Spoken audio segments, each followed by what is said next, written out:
गंधमादन नावाचं एक वानर आहे.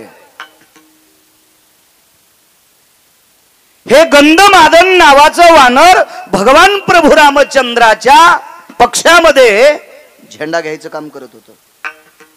धर्माची पताका, झेंडा त्याच्या हातात होता. त्याचं नाव होतं गंधमादन नावाचं वानर. 18 पद्म वानर 72 कोटी रिसन 56 कोटी गोलांगुळ. तुकोबाराय का म्हणतात? हे का मागण्या मागतात? याचा पुरावा तुमच्या पुढे मांडतोय. तुम्हाला मान्य असेल घ्या, नसल मान्य तुम्ही तुमचं ठरवा. कारण पुराणाला संप्रदायानं शिक्कामोर्तब केले. पाहावे पुराणी विचारून. माझे तुकोबाराय म्हणतात पुराणीचा रस गोड आहे. पुराण सांगते ते आपल्या संप्रदायाला मानावं लागते. त्या संप्रदायाच्या नावानं 2 टायमानं भाकरी खातोय, त्या संप्रदायाच्या विरोधात मला कसं बोलता येईल? तुम्ही मान्य करा न करा, तुम्ही व्यक्ती स्वतंत्र आहात. तुम्ही ठरवा तुम्हाला काय करायचं. या सर्व वानरांच्या पुढे झेंडा घ्यायचं काम. एके दिवशी प्रभूंनी सांगितलं, तिसरा दिवस युद्धाचा सुरू आहे. सकाळी दर्शन घेतलं, इतको तापड होतो, इतको तापड होतो, इतको तापड होतो, इतको तापड की बघताच सोय नाही. महाराज, रावणाच्या पक्षातल्या एकाही माणसाच्या हाताने एकाही वानराचा मृत्यू नाही झाला. आणि मग रावणाला गुप्तचरांनी सांगितलं, मालक आपलं एवढं सैन्य असून रामचंद्राच्या पक्षातला झेंडा धरणार वानर मरत नाही, काय आपल्याला ताकद आहे? रावणानं धारेव धरलं. संध्याकाळी मीटिंग घेतली. रमेशराव बेटा, कोणी नाही गेलं तरी हरकत नाही, पण आज गंधमादन वाजता कामा नाही. इतका बाणाचा वर्षाव झाला, इतकाचा बाण आला की उडी हानीत होतो. कर्म नो गती.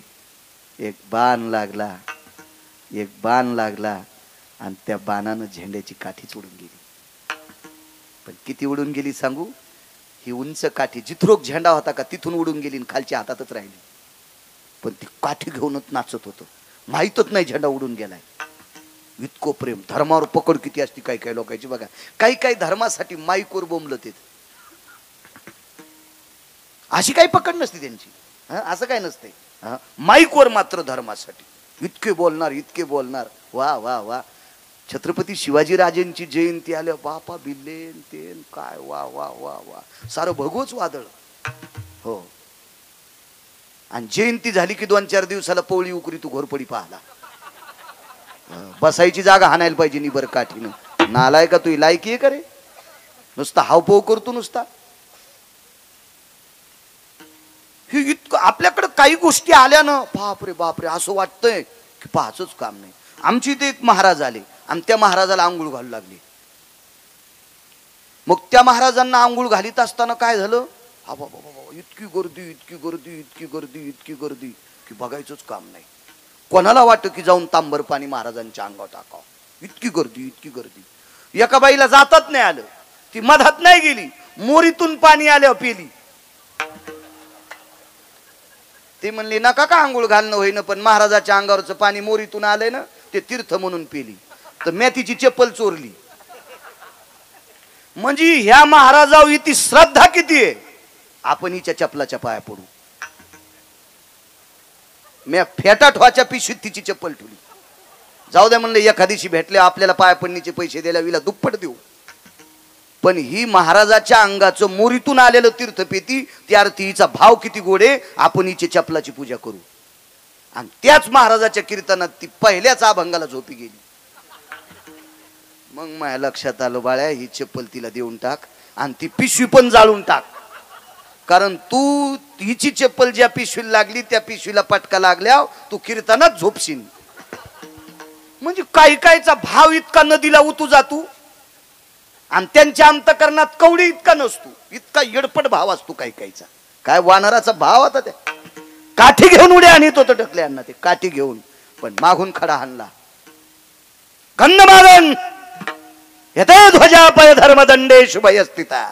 नसता धर्मदंड आहे, ध्वज कुठे आहे?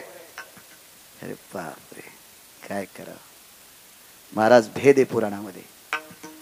लक्ष्मणजीला आणि प्रभू रामचंद्राला वल्कल्ले होती, त्या अर्थी वस्त्र नव्हते, असा भेद सांगितला वैकुंठवासी माधव महाराज मगर सुरजखेडकर यांनी. पण सुग्रीव नावाच्या व्यक्तीच्या कमरेला शेला होता बांधलेला. तार शिवडी टाकली आणि पांढरा सुग्रीवाच्या कमरेचा शेला काढून घेतला, ते उपरनं बांधलेलं, आणि जी काठी होती का हातातली काठी ती एका बाजूला टोचली अंगात, भळा भळा भळा रक्त आलं, आणि त्या रक्तात ते उपरनं भिजवलं आणि त्या काठीला बांधलं आणि प्रभूला सांगितलं, प्रभू ध्वज, स्वतःच्या रक्ताची ध्वज केली. हो काय गंधमादन असेल ते. तुकोबर आहे का मागतात पुढचं याच्याकरता सांगतोय. काय सत्कार, काय आदरातिथ्य.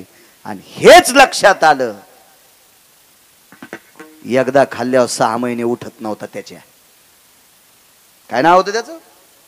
कुंभकर्ण. कुंभकर्ण. त्यानं पैजेचा विडा उचलला, उद्या गंधमादन ठोणारच नाही. त्यानं काही शस्त्र नेलेत नाही. गंधमादन ज्या कोपऱ्यात उभा होता त्या कोपऱ्यातले वानर अशी ओरडे. पाल कशी किडावडी ती पाल पाल कसं जीभ लांबून अजे असं टाकल्याबरोबर ती किडावडी ती का नाही, तसे असे प्रेशरनं सगळीच वानर सगळी ओढली. हजारो वानर मदत केली, हजारो. वानराच्या लक्षात आलं आपण वाचतो, इतका गंधमादन हुशार, इतका गंधमादन त्याच्या पोटात झेंडा घेऊन फिरत होतो. त्याचं पोट किती मोठं असेल कल्पना करा. कुंभकर्णाच्या नाकातले केस काढायला पळाट्या उपटायचा चिमटा होता. असं मी सांगत नाही बरं, मी काय त्या काळात सरपंच नव्हतो रावणाच्या गावातला. अतिशोक्ती अलंकाराचं लक्षण आहे रामायणामध्ये, अतिशोक्ती अलंकाराचं लक्षण. मला मी शिकलो कमी, पण मला अलंकार वगैरे सगळे ते गुरु लघु वगैरे सगळे ते सिद्धांत सगळे पाठ आहेत. कारण मेमरी कार्ड गोड आहे माझं मेमरी कार्ड इतकं सुंदर दिलंय मला, म्हणून तर मी तुमचे मोबाईल वापरीत नाही. मला हे मेमरी कार्ड गोड आहे. नाही 6दा वाचिलं की 7व्यांदा पाठ, चिठ्ठी फाडून टाकायची. काय सांगू लागलो. अतिशोक्ती अलंकार. दमडीचं तेल आणलं, सासूबाईचं नाणं झालं, मामाजीची शेंडी झाली, लांडोरीचा पाय लागला, त्याच्यात हत्ती वाहून गेला. तेल केवढ्याचं आणलंय? दमडीचं. बरं ठीक आहे, त्यावेळेला दमडीमध्ये 20 क्विंटल तेल येत होतं असं समजा. पण 20 क्विंटल तेलाची टाकी मोराच्या बायकोला पालती होती का? मोराची बायको कोण? लांडोरी. लांडोरीचा पाय केवढा का असतोय? एवढूसा. मग लांडोरीच्या पायानं पालतं झालेलं तेल असेल केवढं? एवढी एवढी वाटी. मग मोराच्या पायानं पालतं झालेल्या तेलात हत्ती वाहून जातो, हे अतिशोक्ती अलंकाराचं लक्षण आहे. तसा कुंभकर्ण हा अतिशोक्ती अलंकाराचं लक्षण होतं. त्याची दाढी करायला जे वस्त्रे होते का, त्याला कोळप्याच्या दांड्याच्या पासा होत्या, त्या ह्या होत्या दांड्या मुठी. हो एवढा एवढा एवढा कुंभकर्ण होता. ओढूनच घेतली वानर सगळं. पण सगळ्या वानरांच्या भोवताल पोटात फिरत होतं. मरू देत नाही रे, काळजी करू नका, त्याचं गुण गात राहा. मरायला लागले भजन आठवतोय, ते म्हणले वाचायचं असेल तर गुण गा. राक्षसाच्या पोटात गुण गायलं. राक्षसा पुरावे 1-2 देतो तुम्हाला. पोटात गुण गायल्याच्या नंतर एक जण म्हणला कौरव गुण गाच रे, म्हणला रस्ता दिसूस तर. इतक्या टोकानं पोटात गुण गायलं आणि प्रकाश पडला तो कानातून. आणि मग गंधमादनानं सांगितलं, हानान उड्या येडपटा होती, होच रस्ता आहे ना. कानाचं भिताड फुटलं कुंभकर्णाच्या आत, त्याला आपण पडदा म्हणतो ना, ते फुटलं त्याचं भिताड यायच्या आवाजानं. आणि प्रकाश बार हाना उड्या, सन सन सन सन उड्या हाणल्या. पण कुंभकर्णाच्या लक्षात आलं, जे झेंडा घेतय का त्यानं शहाणपणा केलाय, याला नाही वाचू देत, याला वाचू देत नाही म्हणले. आणि मग कानाला चाळणी लावली बोटाची. उडी हाणल्याबरोबर फेल दिशी गंधमादन धरला.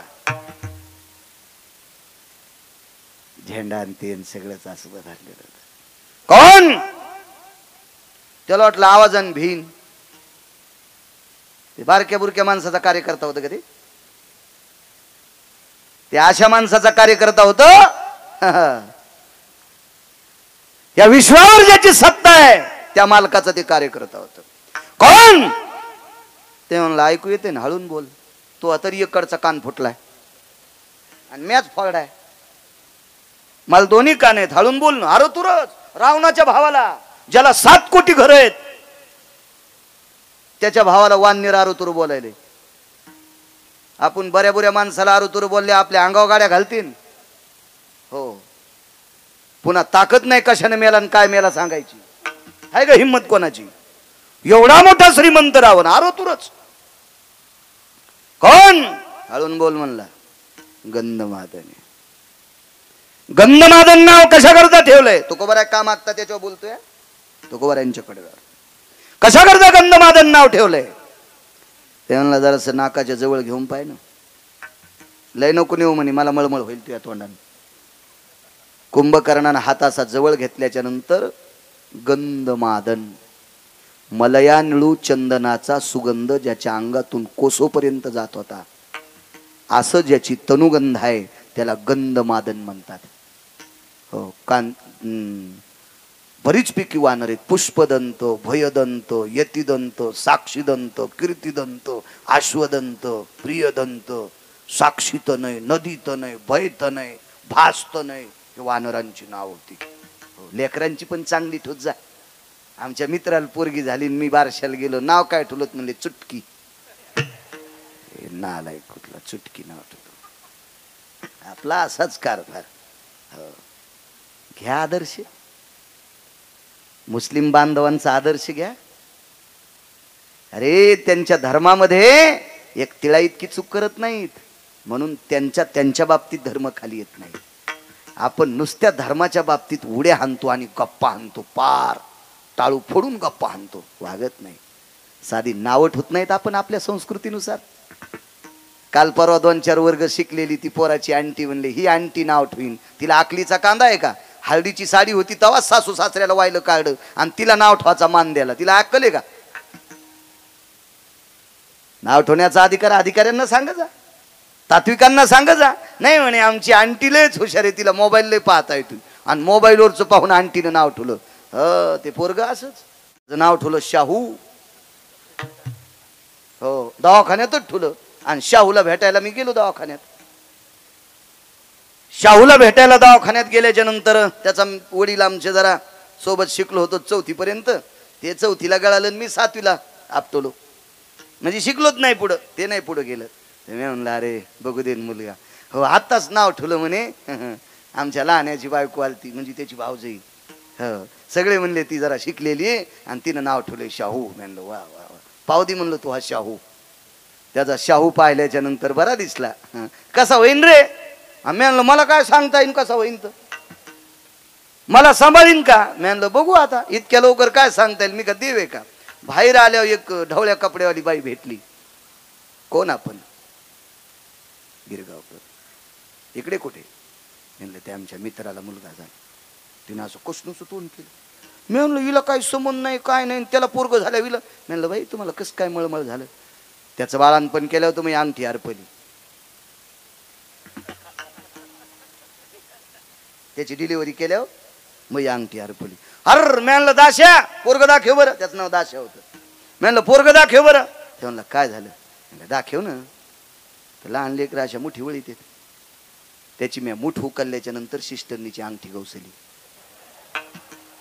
मी म्हणलं दाश्या लहान्याच्या बायकोनं याचं नाव शाहू ठेवलंय आणि झाल्याच यानं सिस्टरनीची अंगठी चोरली. याला जर तालुक्याचा आमदार केलं तर हे काय काय इकीन रे? हा, याचं नाव शाहू ठेवलंय, तिथं नाव ठेवणारी आण बरं. ते तिथंच होती बाजूला. काय झालं? अरे म्हणलं काय झालं? नाव तळ्याला आणि काम नदीला. याचं नाव तो शाहू ठेवलंस आणि यानं झाल्या सिस्टरनीची अंगठी चोरली ना द्वारका. तिचं नाव नव्हतं द्वारका, मी आमच्या इथली म्हणायलो विठाला विठाला विठाला.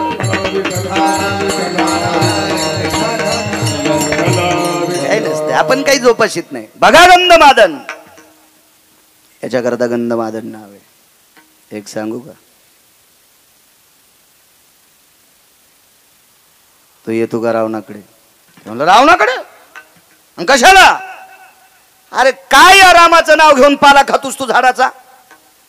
माझ्या दादाकडे आल्याच्या नंतर गावरान तुपातलं जेवण. म्हणला नको कडे, ते फार वेगवेगळं बोलायचे. काय झालं प्रभू? काय नाही रे, इथं आवाज येतोय, झोपा पुन्हा. 10-5 मिनिटाला झोपले की पुन्हा प्रभू उठायचे. आवाज येतोय. कोण भजन करीत होतं माहितीये? गंधमादन नावाचं वानर. मारुतीरायला बोलून घेतलं लक्ष्मणजीने. हनुमंता मालका झोपत नाहीत. मारुतीराय जवळ आले. रात्रीचे 2 वाजलेले आहेत. प्रणाम केला. प्रभू रावणाची भीती वाटायली का? नाही, भीती वाटत नाही रावणाची. मग झोप का येत नाही? धसकी कशाची, चिंता कशाची, कशा करता आरबळायले? एक सांगू का हनुमंता? माझ्या जीवनातला रात्रीच्या वेळेला घडलेला प्रसंग जीवनातला हा पहिला आहे. मी झोपी गेल्याच्या नंतर माझ्या हृदयावर राम नावाचा आवाज आदळतोय आणि तो अंतःकरणापासून निघणारा आवाज माझ्या हृदयावर आदळते. कोण असेल? मारुतीराय बुद्धिमतान वरिष्ठम. मारुतीरायने विचार केला आणि सुग्रीवांना यांना त्यांना विचारलं, का रे गंधमादन मृत्यू पावला हे माहीत झालंय, प्रेत सापडलं का? काय सापडल म्हणे हनुमंता, कुंभकर्णाने चुरा केला रे त्याचा आणि कोणीकडे फेकलं लक्षात नाही. सागराकडे फेकला असेल तर समुद्रात विलीन झाला असेल. मारुतीरायने सांगितलं, गप्पा हाणू नका, प्रेत सापडलं पाहिजे. हे सगळी 6 माणसं जागेत, एकटे मारुतीराय फिरतात. मारुतीराय दळाच्या बाजूला फिरत असताना थोडे बाजूला गेले. त्याच बाजूला त्याच्या हाडामासाचा त्वचेचा गोळा पडला होता. मारुतीराय चालत असताना साजूक चांदण्याचा प्रकाश होता आणि त्या प्रकाशात मारुतीरायच्या पायावर तो गोळा आदळला. वाकून पाहिलं तर हाडामासाचा गोळा होता. हाडामासाचा एवढा एवढा गोळा होता. हुंजळीत घेतला. कोण? मी गंधमादन आहे. हृदयाशी लावला. बाळा, कुंभकर्णाने तुझ्या शरीराचा चुरा केला रे, तरी तुझ्या त्वचेतून, तुझ्या अस्थितून, तुझ्या मांसाच्या तुकड्यातून राम नावाचा ध्वनी ते गुणगातोस. जी पवन सुता, एकदा त्याचे पाय दाखव. हाडा मासाचा गोळा घेऊन शिबिरात आले रावटीत. विटेवरच्या मालकाला दाखिलं, मालक तुमची झोप हे मोडीत होतं, हे मोडीत होतं झोप. लक्ष्मणाने विचार केला, हाडा मासाचा गोळा आहे. ह्या मोठ्या रोडून एखादी मांजर यावा, बारीकस कुत्र यावा, बारीकस डुक्कर यावा, बारीकसा रानटी पशु यावा आणि त्याच्या अंगावून एखादा असं टायर जावा, कसलं दिसतंय ते भाग. तसं गंधमादनाचं असं शरीर, असं एवढा एवढा गोळा होता. तो छिन्न बिछिन्न झालेला गोळा. लक्ष्मणजीला वाटलं हनुमंताला कळत नाही देवाच्या हातात काय द्यावं. प्रभू, मारुतीरायने सांगितलं, लहाने मालक शांत बसा. आणि प्रभू रामचंद्राच्या वंजळीत तो गोळा दिलाय. देवा हे तुमची झोप मोडते. अरे हाडा मासाचा गोळा आहे रे, मेलेल्या व्यक्तीचं मांस आहे, मांस आहे. मेलेल्या व्यक्तीची हाडे चुरा झालेले, मेलेल्या व्यक्तीची त्वचा आहे कातड, हे काय माझी झोप मोडील? प्रभू थोडासा हात कानाजवळ नेता का? आणि प्रभू रामचंद्राने तो हात कानाजवळ नेल्याच्या नंतर त्या हाडा मासाच्या पुंजातून श्रीराम जय राम जय जय राम हा आवाज येत होता. कोण आहे? हे गंधमादन नावाच्या वानराचं शरीर आहे. हृदयाशी धरलं. ब्राह्मी मुहूर्त सुरू झालं. पहाटेचं 3:43 झाले. ब्राह्मी मुहूर्ताला सुरुवात झाली. जगाच्या मालकानं हृदयाला चिटकलेला पिंड पुढं केला आणि पूर्वेकडे बघून डोळ्यातल्या पाण्यानं तो पिंड धुतला. डोळ्यातल्या पाण्यानं अभिषेक केला. विभीषण बाजूला होता आणि विभीषणाला सांगितलं, विभीषणा, रावण मारल्याच्या नंतर तुला लंकेचा राजा करणारे हे मी तुला देऊन टाकले. मला सुतळीचा तोडा नकोय, पण आज एक भीक मागतोय, माझ्या गंधमादनाची समाधी सोन्याची कर. गंधमादनाची समाधी सोन्याची कर. आणि ब्राह्मी मुहूर्तावर गंधमादनाला अंत्यविधी झाला. ती जागा आरक्षित केली. तिथे दगड रवला. रावण मारल्या गेला. 65 क्विंटल सोन्याची समाधी केली. आणि विभीषणानं नियम केला, मी गंधमादनाचं श्राद्ध करील. सज्जनांनो, पुराण ऐका, रामायणात शोधू नका हा पुरावा. दुसऱ्या पुराणात बघा. तुम्ही रामायण पाहिल्यावर पुन्हा म्हणताल गिरगावचा बाळू काही सांगतो सटाके. त्याच्यामुळे आताच सांगायलो, नंतर काड्या करण्यापेक्षा आताच तुम्हाला पुरावा सांगतो. हा रामायणात सापडायचा नाही. एका पुराणाचा दिलासा आहे. 1 वर्ष गंधमादनाचं श्राद्ध न केल्यामुळं लंकेत आवर्षण पडलं होतं. थेंबभर पाऊस पडला नाही 12 महिन्यात, थेंबभर. आणि मग मालकाला संदेश दिला, पाऊस का पडतोय? तर मग एका धन्वंतरी नावाच्या वैद्यानं सूचित केलं. विश्वकर्मा नावाची व्यक्ती आणि धन्वंतरी एकत्रित आले आणि विभीषण चिरंजीव होते. त्यांना सांगितलं, राजा, गंधमादनाचं श्राद्ध विसरलास. दृष्टांत संपला. राजे हो, पशुच्या योनीतला वानर, 65 क्विंटल सोन्याची समाधी भारतात कोणाचीच नाही. भारत देशामध्ये 65 क्विंटल सोन्याची समाधी कोण्याच श्रीमंताची नाही, कोण्याच श्रीमंताची नाही. अद्याप नाही कोण्या माणसाची नाही. पण त्या काळामध्ये 65 क्विंटल सुवर्णाची समाधी गंधमादन नावाच्या वानराची होती. तुकोबाराय बाहू हलवून विचारतात, देवा अरे वानर आहे, ते वानर आहे, रानातले पाला खाणार वानर आहे, त्याची सुवर्णाची समाधी. अरे ज्यांनी 500 एकर जमिनी पोरायला कमिल्या त्याचे कट्टे बापाचे श्राद्ध घालत नाही. 7 चिरंजीवापैकी एक चिरंजीव विभीषण, लंकेचा राजा भजनानंदी, त्याच्या भजनानं त्याचं घर जळत नाही. एवढी मोठी ताकद ज्याच्यात आहे. एक वारकरी एका वानराचं श्राद्ध घालतोय. ताकद कशाची? विटेवरच्या मालकाचे डोळे भरून आले आणि तुकोबारायला सांगितलं, तुकोबाराय त्या वानरा इतकं गुण माझं कोणीच गायलं नाही.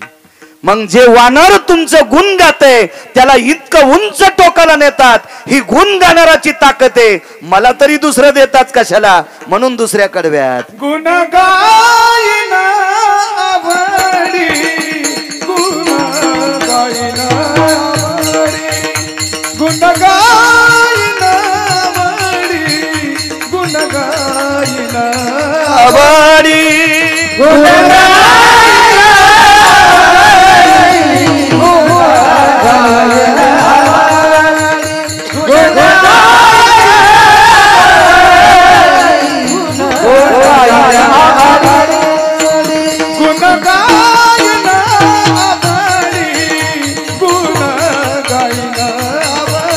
क्या बात है. गुण गायना आवडी, गुण गायना आवडी, गायन आवडी,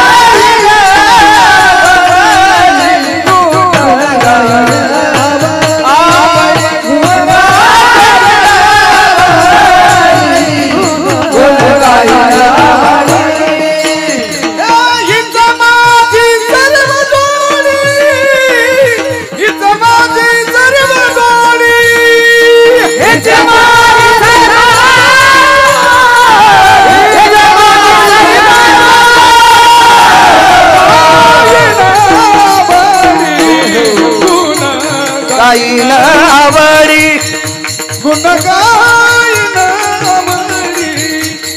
गुण गायना आवडी, हो गुण गायना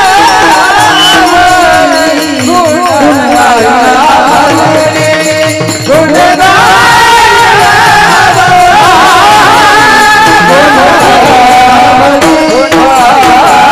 गुण राजीव. गुण गाणाऱ्याची ताकद बघा. गुण गाणाऱ्याचा अधिकार तू किती मोठा आहे कल्पना करा. आई वानराची समाधी एवढी मोठी कुठे? ज्याचं श्राद्ध लंकेचा राजा घालतोय, तर्पण विधी करतोय, विभीषण. ही गुण गाण्याची ताकद आहे. संध्याकाळी खाल नव्हतं एका वारकऱ्याला, संध्याकाळी खाल नाही.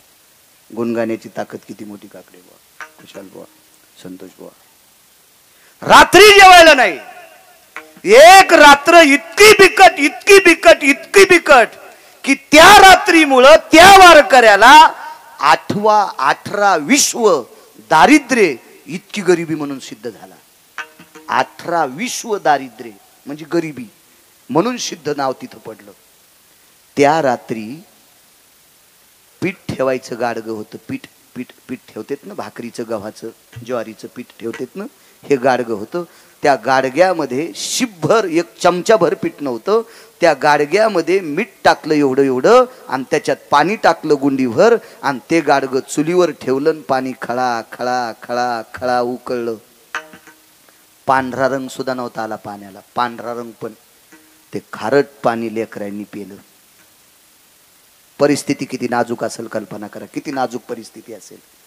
पहिल्या दिवसाची ती परिस्थिती, दुसऱ्या दिवशी काहीच नाही. 18 विश्व दारिद्र्य, गरिबीचा एक प्रकार येतो. 18 विश्व दारिद्र्य. दुसऱ्या दिवशी त्याच्यातले 7-8 सिद्धांत आहेत, एवढे सांगत नाही. तुम्हालाही ताण होईल डोक्यात ठेवायला, आणि मी बी काही गुत घेतलं नाही. दुसरा मुद्दा सांगतो. दुसऱ्या दिवशी एक मिठाचा खडा घेतला, पाण्यात बुडीला, झोपलेल्या लेकराच्या ओठावून फिरीला. झोपीत ओठावर गेलेलं खारट पाणी जिभेच्या चेंड्यानं चाटत होते. इतकी परिस्थिती. 18 विश्व दारिद्र्यातला तो एक प्रकार. बरेच आहेत असे प्रकार. सांगतो पुढचा. तिसऱ्या दिवशी मिठाचं पाणी किती पोटात सहन होईल? उमाळा येत होता, कोरड्या वांत्या होत्या त्या. कराव काय? 18 विश्व दारिद्र्यातला एक तिसरा प्रकार आहे. बापानी धोत्राची चिंधी फाडली. बापानी धोत्राची चिंधी फाडली, तिचे 2 तुकडे केले. त्या चिंधीला पिळा घातला. एक चिंधी बाबा पत्नीकडे दिली आणि एक स्वतःकडे ठेवली. आणि दोघांनी दोन्ही लेकराचे पोट आवळले. म्हणून आपल्याकडे एक मन होती, पोट बांधून कमीलं, पोट आवळून कमीलं. हे जुने सिद्धांत लक्षात घेत जा, जीनच्या पॅन्टीवाले होत.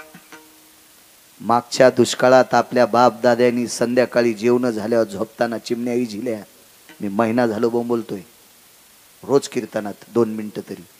आपल्या बाप दाद्यानं, या धोत्रावाल्यानं, ह्या पटक्यावाल्यानं संध्याकाळी जेवण झाल्या झोपताना दिवाही झिला रे, दिवाही झिला. दिवा अंधारात रात्र काढली.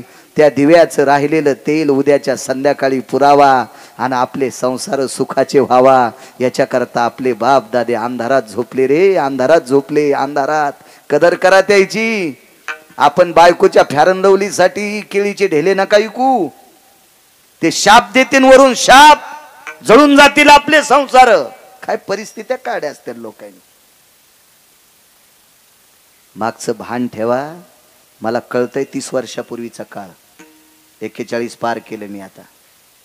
30 वर्षापूर्वीची परिस्थिती मला सप्त्यातली कळती. आमच्या सप्त्यात गुळाचा शिरा करीत होते, पंक्ती बसत होत्या. पण सज्जनांनो, आग्रह केल्याच्या नंतर एखादी ओळी जर शिल्लक राहिली तर ते तसेच पात्र उचलून मंदिराच्या बाजूला टाकीत होते. राजे हो, परिस्थिती तरुणांनो ध्यानात ठेवा, ध्यानात ठेवा. काम करी जा, काम करी जा. 10:30ला दात घासायला मुख्यमंत्र्याचा चुलताय का सुंबळ्या तू?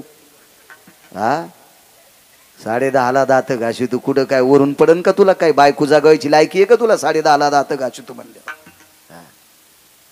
आणि मग की खांतून बिस्लरी घेऊन संडासला 1.5 किलोमीटर जातो. हो, वारे वा, रावणाचा चुलता. बाहेर जातो बाथरूमला. हो, 30 रुपयाचं पेट्रोल जाळून संडासला निघाला. बाहेर बसला कुठं इज्जतीचा पंचनामा करीत.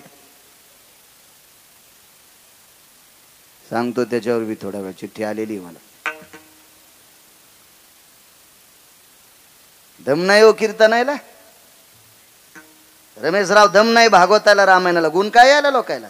लोकायचा एकच धडाका, कीर्तनकार आणणे, खपक्या पाकिट देणे, त्याला मालदार करणे. हे आशाला असेच सोनाराच्या फुकणीवाणी. नळी फुंकिली सोनारे, इकडून तिकडे गेले वारे. काय घेता तुम्ही याच्यातलं? मगाशी म्हणलेलं वाक्य तुम्हाला सांगतो. तुम्ही म्हणताल रे रगील झाला का? एक जण म्हणला भरली गिरगाव कराची. हो, म्हणून ते लय चरचर बोलायला आहे. मी नाही म्हणत मोठा सप्ताह कोण्या सप्त्याला. का म्हणत नाही? ज्या सप्त्यात 11 पोरानं जर माळी घातल्या तर त्या सप्त्यातल्या मंडपातली माती चाटीन गिरगावकर. त्या मंडपातली मातीची भेन चाटीन. त्या सप्त्याला मोठं म्हणील. ज्या सप्त्यामध्ये 25 बायकांनी तंबाखू सोडावा. काय म्हणून तंबाखू खाता? मला टकटक दिसायला तुम्ही 3 जण उभे राहा. कशाला कीर्तनात बसला? तुमच्या पापानं जळून जाईन गिरगावचा बाळ्या. ए उठ, ए म्हातारे उठ, तू उठ. काय मागं पाहू नको, तूच उठ. मरण काला हो दी. काय अर्थ आहे मला सांगा ना रमेशराव? कशाला सप्ते करायचे? महाराज श्रीमंत करण्यासाठी. आणि तुम्ही असेच कोरडे फट. तिघीला म्हणलं पण मला 90 कळाल्या. त्या एकूण ती दुसरीनं गुच्चा द्याला, तू बी खातीस ना. ती म्हणली तू नाहीच खात का? मला तितक्यात ओळखू आल्या, पटापटा पटापटा पटा लक्षात आल्या. जी म्हातारी तंबाखू खाती का तिच्या मांडीवर सुनानं पप्या द्यायचा नाही. द्यायचा नाही, द्यायचा नाही. कारण लहानपणामध्ये त्या व्यसनाच्या वासानं याला कालांतराने व्यसन लागल. देऊ नकोस, देऊ नको. लय बेकार तंबाखू. 90,000ला मसड आणली मी.